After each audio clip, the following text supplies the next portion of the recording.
Bueno, vamos a continuar ahora con el estudio de la palabra del Señor, como yo había anunciado en el grupo Apocalipsis capítulo 22, pero antes busquen el libro de Daniel. Daniel en su último capítulo, capítulo 12, último versículo también. Y quisiera que pensemos todos juntos muy seriamente lo que significa el capítulo 22 de Apocalipsis. Ya hemos recorrido todo este libro, ya hace bastante tiempo, los que vienen hace mucho saben lo que costó explicar todos los capítulos, todos los versículos. La verdad que para mí fue de mucho crecimiento, sí, porque al principio había muchos temas que yo no entendía, pero gracias a hermanos que escribieron en su momento explicaciones sobre este libro, porque hay varios libros buenos, muy buenos que explican el libro de Apocalipsis, lo pudimos entender entre todos lo más que pudimos. Hay cosas, hermanos, que no vamos a llegar a entender porque es imposible, ¿sí? El libro de Apocalipsis es un libro que a veces nuestra mente no llega a entender en detalle porque no dice muchas cosas, y yo no soy partidario de empezar a imaginar por imaginar. No me gusta. No me gusta como algunos divagan en diferentes ideas y que esto puede llegar a ser así y se van muy lejos. Me gusta más quedarme con lo que está escrito para no cometer errores y para no crear falsas ilusiones en la gente, en los hermanos que escuchan. Es bueno abstenerse solamente al mensaje principal, a lo que dice el texto. Dice el versículo 13 de Daniel 12, dice, y tú irás hasta el fin, y reposarás, y te levantarás para recibir tu heredad al fin de los días. Esto lo dice Dios a Daniel en su última etapa ya como profeta, ¿sí? Después de haberle revelado muchas cosas. La palabra de la profecía de estos tiempos viene al final, a Daniel no se le fue revelado. Se dice que se fue sellado esto para que esto tendría que ser revelado al final de los días. Y estos final de los días son los que tenemos nosotros hoy. A partir de que se le fue revelado a Juan el Apocalipsis, tenemos la revelación final de nuestro Señor Jesucristo en cuanto a su venida, al final de los días de la iglesia, cómo será la etapa del anticristo, qué sucederá con Israel y qué sucederá con la iglesia al final de todo. ¿Ustedes se pusieron a pensar o piensan cuando están en su momento privado, qué va a pasar cuando vamos a morir? ¿Lo piensan ustedes? Piénsenlo mucho, jóvenes, mayores, no importa. A nadie tiene la vida asegurada. Hay mucha gente joven que también fallece, ¿sí? No por ser joven, por tener 20 o 25 años, yo estoy seguro de que voy a vivir 50 años más. No. Es muy bueno, y principalmente a los inconversos, hacerles pensar en este tema a profundidad, no solamente superficialmente. Ellos tienen que saber, sí, tienen que pensar y llegar a esa seguridad de saber qué va a pasar cuando ellos mueran, ¿sí? ¿Qué va a pasar? Porque si ellos no formulan esta pregunta, jamás buscarán una respuesta, ¿sí? Y es nuestro trabajo hoy en día el generar preguntas. Es muy bueno que la persona inconversa se empiece a hacer preguntas, porque recibe mucha información todo el tiempo, mucha falsa doctrina, pero no le dan tiempo de que genere preguntas. Hay muy pocos que de manera automática generen preguntas por sí solos. Y ninguno, óigame bien, ninguno de los falsos predicadores genera preguntas en sus oyentes. Ellos no quieren que la gente piense por sí solos. Ellos quieren que la idea del falso predicador le entre en el coco y que germine esa falsa doctrina en su cabeza y que quede con esa confusión de por vida. Y cuando lleguemos nosotros con el verdadero evangelio, ellos ya estén cargados la cabeza con falsa doctrina y ya es difícil de revertir ese estado, porque lleva mucho tiempo, mucho trabajo, ¿sí? Mucho esfuerzo poder revertir todo esto. ¿Y qué en cuanto a nosotros, los que hemos creído, los que son salvos, los que admitieron delante del Señor que son pecadores y que necesitan un Salvador y lo han aceptado? Han aceptado que el sacrificio de Cristo en la cruz es suficiente, sin obras que agregar. El que agrega obras a esa salvación es porque no es salvo, porque nunca le llegó el verdadero evangelio, nunca. Vamos a leer también un poco más atrás en Isaías capítulo 65. Y este debe ser un mensaje, ¿sí? Porque el Señor ha escrito Apocalipsis no para aterrorizar a la gente, o sea, principalmente a sus hijos, sino para darles esperanza. El Apocalipsis no es un libro de terror para la iglesia, al contrario, es un libro de esperanza, de certidumbre, porque nos afirma que nosotros estaremos con el Señor en su reino. Fíjense lo que dice Isaías 65, versículo 17. Porque he aquí, yo crearé nuevos cielos y nueva tierra, y de lo primero no habrá memoria, ni más vendrá al pensamiento.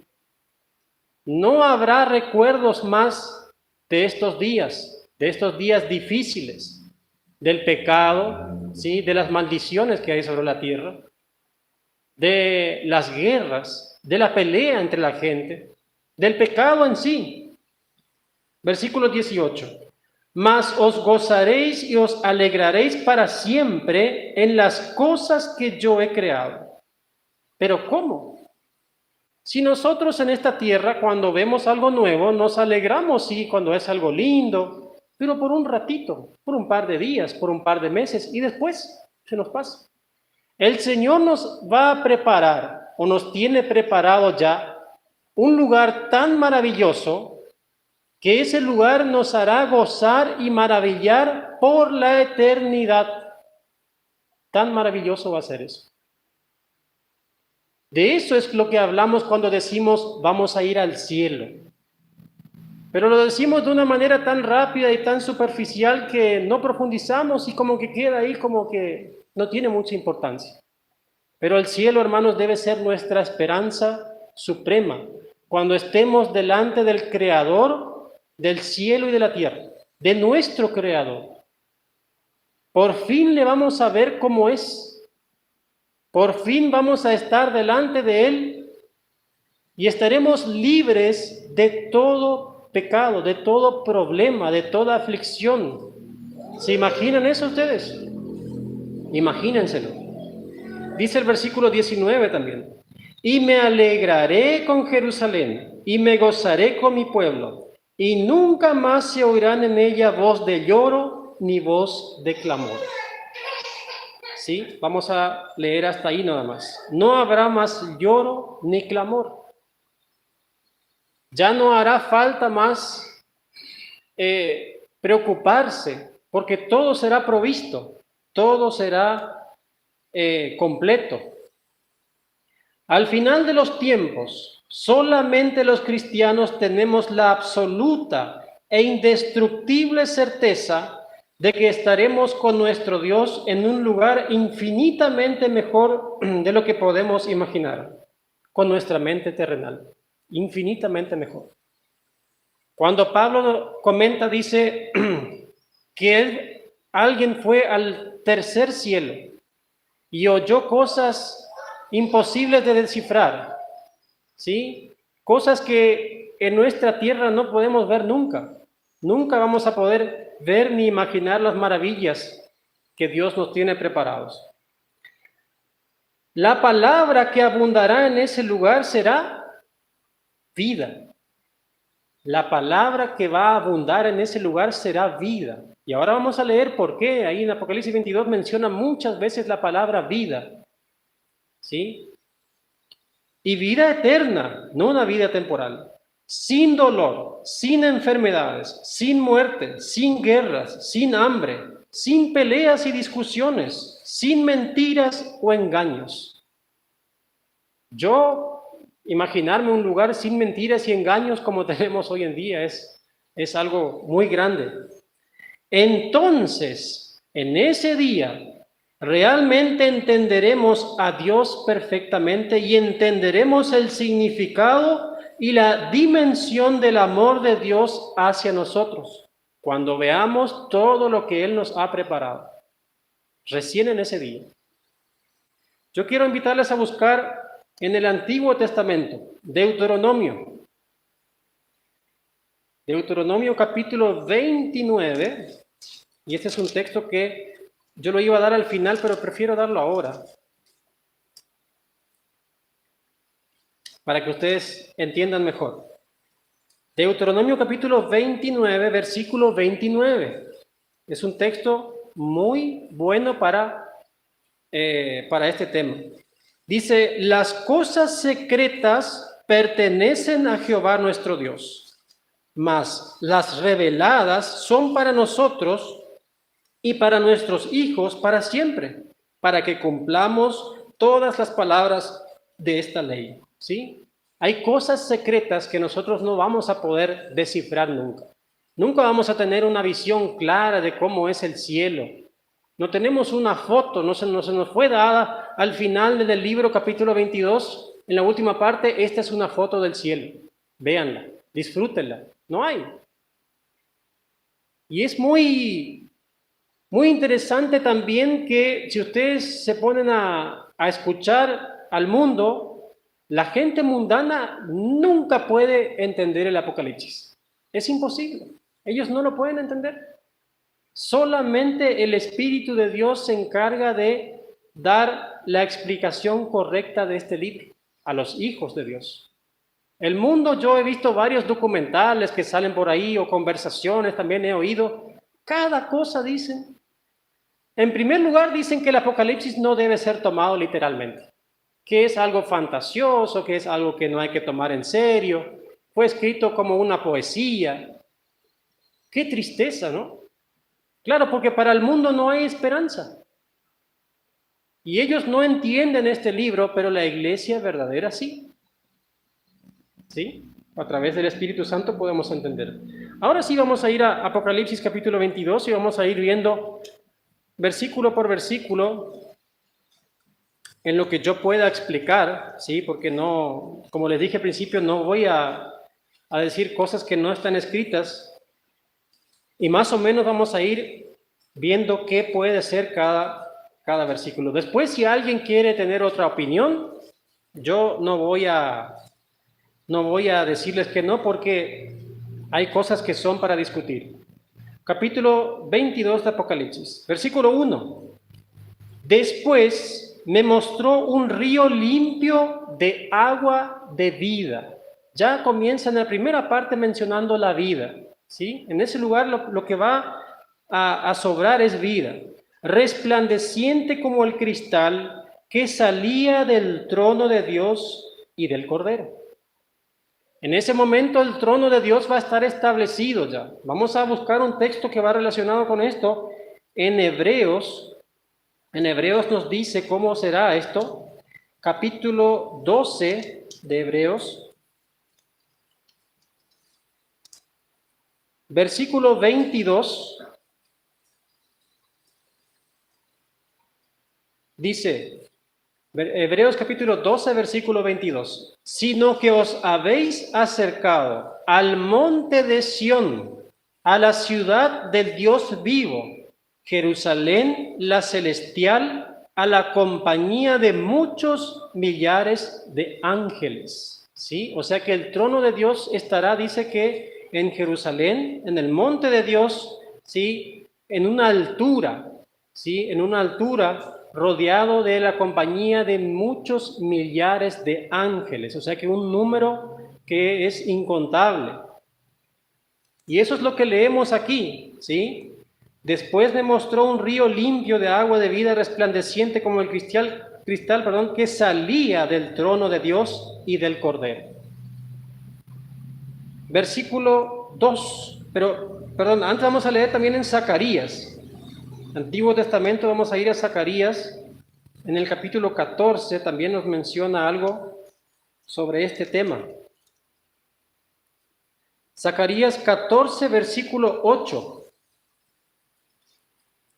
Dice, acontecerá también en aquel día que saldrán de Jerusalén aguas vivas, la mitad de ellas hacia el mar oriental y la otra mitad hacia el mar occidental en verano y en invierno.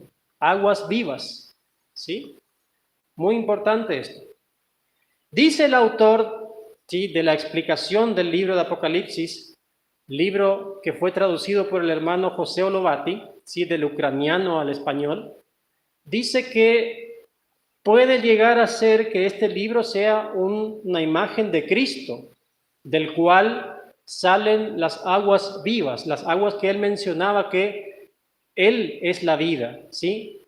Pero en este caso vamos a tomarlo como algo literal, como un río real del cual nosotros como nación, como pueblo que vamos a estar en ese lugar, vamos a poder tomar de esa agua y esa agua será agua de vida. Más que eso no puedo decir.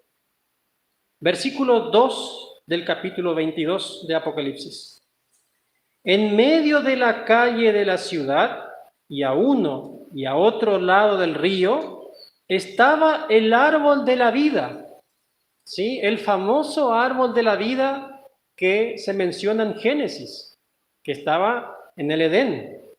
Dice que produce 12 frutos, dando cada mes su fruto, y las hojas del árbol eran para la sanidad de las naciones. ¿Sí? Las naciones son todos los salvos, todos los que se salvaron desde Adán y Eva en adelante hasta el último, cuando ya la gracia se haya terminado. ¿Sí? Esas son las naciones que estarán en ese lugar. Vamos a ir a Génesis, vamos a leer ese pasaje. Génesis capítulo 2. Porque lo central de todo esto es que Dios quiere restablecer el orden perfecto que hubo en el principio. Todo lo que se destruyó en esta tierra fue por culpa del pecado del hombre y de la mujer. La intención de Dios es restablecer ese orden perfecto que hubo desde el principio. Vamos a leer Génesis capítulo 2, versículos del 8 al 10. Dice, y Jehová Dios plantó un huerto en Edén, al oriente, y puso allí al hombre que había formado. Y Jehová Dios hizo nacer de la tierra todo árbol delicioso a la vista, y bueno para comer, también el árbol de vida, en medio del huerto, y el árbol de la ciencia del bien y del mal. ¿Sí? Ese es lo que dice aquí en Génesis. Y el versículo 10 también menciona un río. Y salía de Edén un río para regar el huerto, y de allí se repartía en 4 brazos. Casi la misma imagen que vemos en Apocalipsis. Un río que salía, el árbol de la vida. Estas cosas hacían que el hombre tenga esa plenitud, ¿sí? Porque no es que en el cielo hayan enfermedades, sino que este árbol, dice el autor, será el motivo por el cual no habrán enfermedades. Directamente no las habrá. No es que alguien se va a enfermar, le va a doler algo y va a ir allá y va a agarrar una hojita y va a comer y se sana. Y el que no come muere. No, no es así. Directamente no habrán enfermedades, no habrá dolor, porque todo esto lo que será creado será perfecto, o ese lugar será perfecto. ¿Sí? Lo que está establecido, lo que dice aquí en Apocalipsis. Otra cosa muy importante, si vamos a Génesis y leemos, vamos a leer otra vez aquí la parte donde dice, el versículo 9, capítulo 2, lo leo yo solo, no hay problema que si no lo buscan. Y Jehová Dios hizo nacer de la tierra todo árbol delicioso a la vista y bueno para comer. No había espinos y cardos en ese día, no había plantas venenosas. No existía todo eso. Todo lo que Dios había hecho en el huerto era perfecto. Todo se podía consumir, todo hacía bien al cuerpo. ¿sí? Era todo para provecho. Después, cuando el hombre pecó y fue expulsado, ahí sí la tierra, por la maldición del hombre, produjo espinos y cardos. Y ahí tenemos hoy toda esa maleza que crece, que cuando sembramos algo, al lado de una planta que sembramos, nacen 10 malezas que quieren ahogar lo nuestro, lo que nosotros vamos a comer. Y ahí estamos trabajando con la azada, tenemos que sacar y cuidar que no arranquemos los dos juntos. Todo eso es parte de la maldición del pecado. Así que si a alguien le gusta carpir, ¿sí? Sabe que esa maleza es producto del pecado. Vamos a leer más en Génesis. En el capítulo 3, versículo 22 al 24. Otra vez menciona el árbol el árbol de la vida. Y dijo Jehová Dios: he aquí el hombre es como uno de nosotros. Y cuando ya Dios había visto que el hombre había pecado, ya sabía que se había corrompido, sabiendo el bien y el mal. Antes de desobedecer a Dios, el hombre no sabía lo que era el mal. Era totalmente inocente. No sabía. Ahora pues, dice, que no alargue su mano y tome también del árbol de la vida y coma y viva para siempre. Desde ese día Dios tuvo que sacar al hombre del Edén porque ya no tenía que tener acceso más a ese árbol de la vida. Y el versículo 24 dice: echó pues fuera al hombre y puso al oriente del huerto de Edén querubines y una espada encendida que se revolvía por todos lados para guardar el camino del árbol de la vida.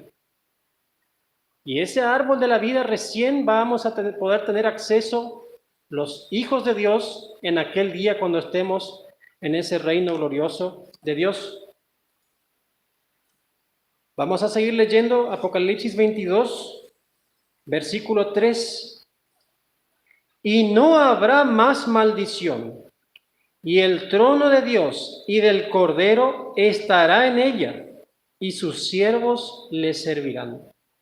Versículo paralelo a esto, Zacarías, nuevamente tenemos que ir. Al que se le complica buscar, escuche solamente, no hay ningún problema. Yo quiero que principalmente presten atención a las palabras, ¿sí? Zacarías capítulo 14 nuevamente, porque ese es el capítulo que habla de este tema. Vamos a leer solamente el versículo 11. Hablando de este lugar, dice: y morarán en ella, y no habrá nunca más maldición, sino que Jerusalén será habitada confiadamente. Está hablando aquí de la Jerusalén celestial, de la Jerusalén que Dios prepara para nosotros. Y lo más importante es, no habrá más maldición, no habrá más problemas de pecado y todo eso. Y dice también: y el trono de Dios y del Cordero estará en ella, y sus siervos le servirán. ¿Sí? Aquí también entramos nosotros. La parte más privilegiada de este lugar será para la iglesia, porque la iglesia es la esposa del Cordero. ¿Sí? Es la parte más importante. Por eso, qué bueno es, y por eso los ángeles dice que se regocijan tanto cuando un pecador se arrepiente, porque saben muy bien de lo que se salva y saben también muy bien lo que le espera a ese pecador que se arrepiente. Versículo 4, Apocalipsis 22, y verán su rostro y su nombre estará en sus frentes, ¿sí? O sea que nadie va a poder volver a cometer ningún tipo de acto como hizo Satanás, porque en esta vez será totalmente prohibido hacer estas cosas. No habrá opción. Versículo 5, no habrá allí más noche, y no tienen necesidad de luz de lámpara, ni de luz del sol, porque Dios el Señor los iluminará y reinarán por los siglos de los siglos. No habrá más sol. Ese sol que hace miles de años el hombre adora, de alguna u otra manera, muchísimas religiones han adorado a ese sol no existirá más, sino que la gloria de Dios hará ese lugar que sea iluminado. Hechos capítulo 26 les invito a buscar. Hechos capítulo 26, versículo 12. Fíjense lo que dice acá. La conversión de Pablo. Sí, él relata su conversión. Dice, ocupado en esto, el versículo 12, capítulo 26, iba yo a Damasco con poderes y en comisión de los principales sacerdotes. Cuando a mediodía, oh rey, yendo por el camino, vi una luz del cielo que sobrepasaba el resplandor del sol, la cual me rodeó a mí y a los que iban conmigo. ¿Sí? Y habiendo caído todos nosotros en tierra, oí una voz que me hablaba y decía en lengua hebrea, Saulo, Saulo, ¿por qué me persigues? Dura cosa te es dar coces contra el aguijón. Esta era la visión de Pablo. El Señor mismo se le había presentado a Pablo en gloria. Y esa luz fue tan fuerte que en pleno mediodía, esa luz como que rodeó todo y hizo que la luz del sol fuera nada. Así, si ustedes quieren saber cómo será iluminada la Nueva Jerusalén, ahí está la respuesta. ¿Sí? Y dice que era tan fuerte la luz que Pablo no pudo ver durante 3 días. ¿Sí? Se quedó ciego. Esa era la potencia de esta luz. Y si vamos a Apocalipsis, el capítulo 1 también, vamos a ver aquí un texto.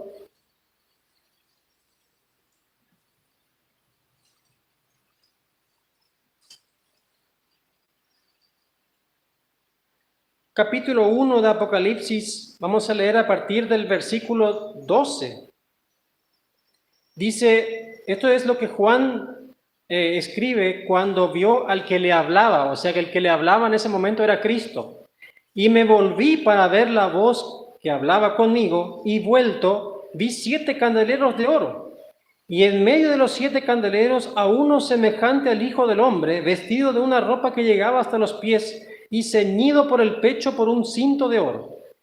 Y su cabeza y sus cabellos eran blancos como la blanca lana, como nieve, sus ojos como llama de fuego, y sus pies semejantes al bronce bruñido, refulgente como en un horno, y su voz como estruendo de muchas aguas. Tenía en su diestra 7 estrellas, de su boca salía una espada aguda de 2 filos, y su rostro era como el sol cuando resplandece en su fuerza. ¿Alguien de ustedes miró el sol de frente al mediodía, en verano? No se puede mirar.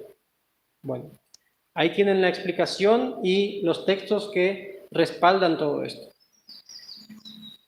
Y vamos a ir también a Timoteo, primera de Timoteo.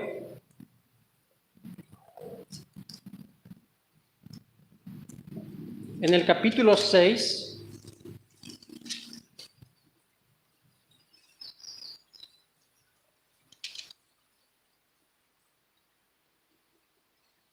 Dice primera de Timoteo capítulo 6, versículos 15 y 16.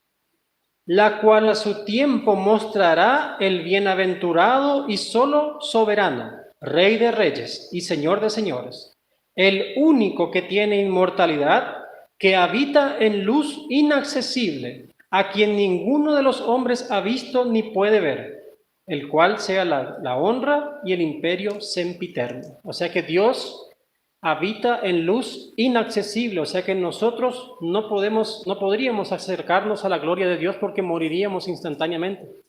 Nadie puede resistir la gloria de Dios. Ahora vamos a leer en el Apocalipsis 22, vamos a continuar con la última parte, desde el versículo 6.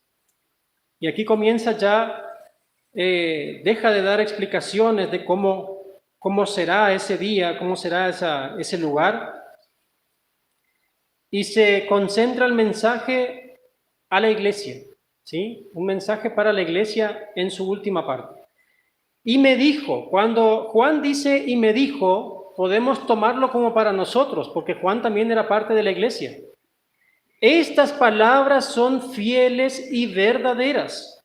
Y el Señor, el Dios de los espíritus de los profetas, ha enviado a su ángel para mostrar a sus siervos las cosas que deben suceder pronto.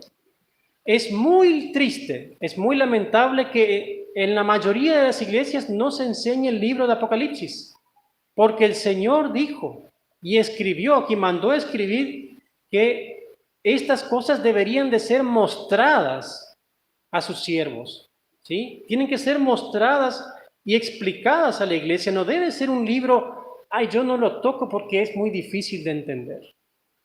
Y sí, no lo tocan porque tampoco buscan de saber qué dice, qué significa este libro. Por eso lo tienen oculto. Y el versículo 7 es muy importante. He aquí, vengo pronto. Mi Biblia lo tiene en rojo, o sea que son las palabras del Señor. He aquí, vengo pronto. Bienaventurado el que guarda las palabras de la profecía de este libro. Y guardar también significa enseñarlas, explicarlas a otros para que todos tengan las bendiciones de esto. Estamos hablando siempre a la iglesia, ¿sí? No al mundo. El mundo no entiende este libro, no lo puede entender porque se entiende solamente de manera espiritual. Este aquí, versículo 7, he aquí vengo pronto, es una de 3 veces que el Señor lo dice. Porque en el versículo 12 sigue diciendo, he aquí yo vengo pronto, de nuevo, vuelve a afirmar lo mismo.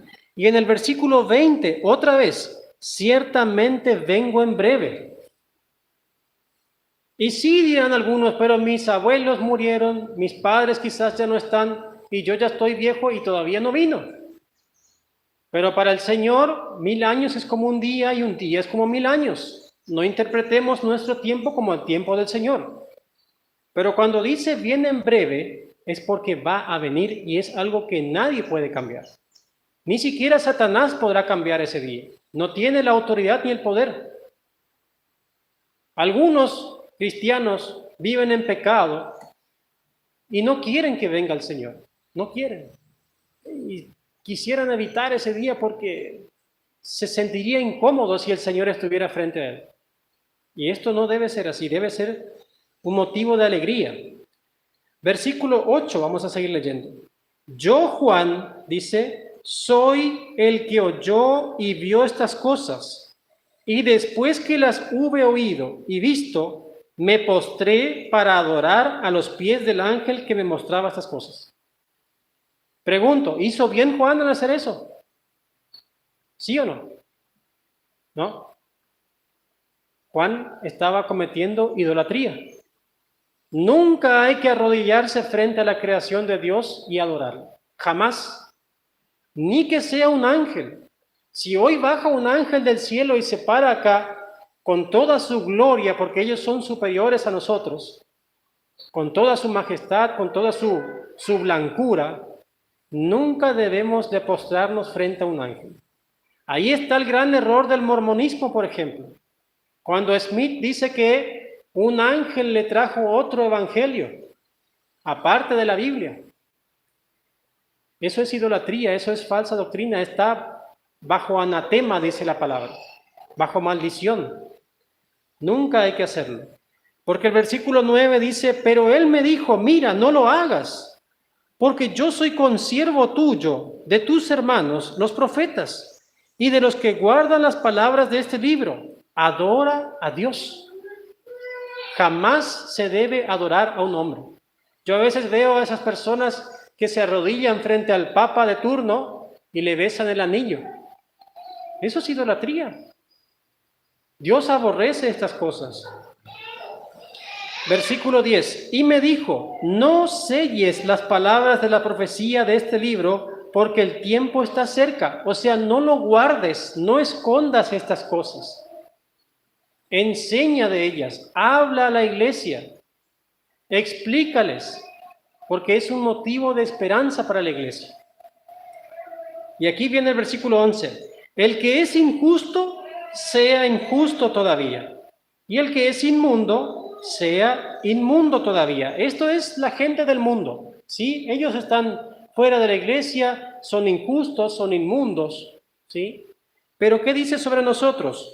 Y el que es justo, o sea, los que son salvos, los que fuimos justificados por la sangre de Cristo, practique la justicia todavía. Y el que es santo, santifíquese todavía. Este es el motivo, hermanos, este es el motivo por el cual fue escrito el libro de Apocalipsis. Para que la iglesia, para que el cristiano se santifique. ¿Por qué? Porque para que cuando venga ese día podemos estar con honra delante del Señor y no nos alejemos avergonzados de su presencia.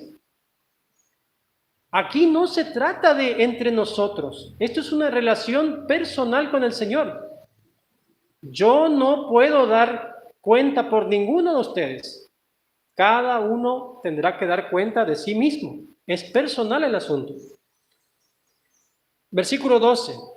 Y aquí está la respuesta. He aquí yo vengo pronto y mi galardón conmigo, o sea, mi recompensa, para recompensar a cada uno sea su obra. No se termina todo solamente con ser salvos. Está muy bien, es maravilloso, pero la vida del cristiano sigue. Es un trabajo, es constancia, ¿sí? Según su obra. Versículo 13. Yo soy el alfa y la omega, el principio y el fin, el primero y el último. Esto es una afirmación de que aquí el mismísimo creador de todo está hablando, ¿sí? Cristo es el principio y el fin, el primero y el último, ¿sí? Versículo 14. Bienaventurados los que lavan sus ropas. ¿Qué va así? ¿Ahora que andar con la ropa limpia siempre? No. Lavar las ropas quiere decir, bienaventurados aquellos que creen en la palabra del Señor, que creen en el Evangelio y que son salvos. ¿Por qué? Para tener derecho al árbol de la vida. El que no tiene sus ropas lavadas, el que no es salvo, no tendrá acceso al árbol de la vida. Tendrá el infierno frente a sí mismo. Y para entrar, dice, por las puertas en la ciudad. En esa ciudad no entra nada impuro, no entra pecado, ¿sí? No entra nada de eso. Por eso dice en el versículo 15, mas los perros estarán fuera, y los hechiceros, los fornicarios, los homicidas, los idólatras, y todo aquel que ama y hace mentira. Esa clase de cosas no entrará ahí adentro. ¿Sí? Porque cuando el Señor nos mira a nosotros, voy a explicar un poco esto. El Señor nos mira a nosotros, Él sabe que nosotros seguimos pecando, ¿sí?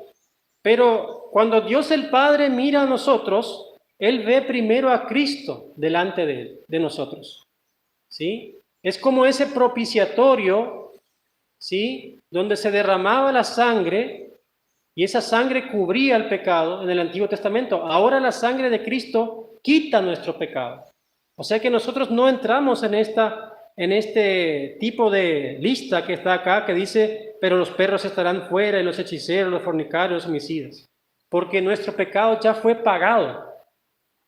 ¿Sí? Ya fue pagado. Versículo 16. Yo, Jesús, he enviado mi ángel para daros testimonios de estas cosas en las iglesias. Otra vez pidiendo que esto sea enseñado, que sea difundido. Yo soy la raíz y el linaje de David, la estrella resplandeciente de la mañana. Versículo 17. Y el espíritu y la esposa dicen, ven. O sea que la iglesia y el espíritu dicen al Señor, ven. Y el que oye, diga, ven. Y el que tiene sed, venga. Y el que quiera, tome del agua de la vida gratuitamente. O sea que la salvación todavía está disponible para todos los que quieran. Para todos los que quieran. Es gratis. No hay que hacer nada para ganarse la salvación. Yo testifico, y aquí va una muy seria advertencia, yo testifico a todo aquel que oye las palabras de la profecía de este libro.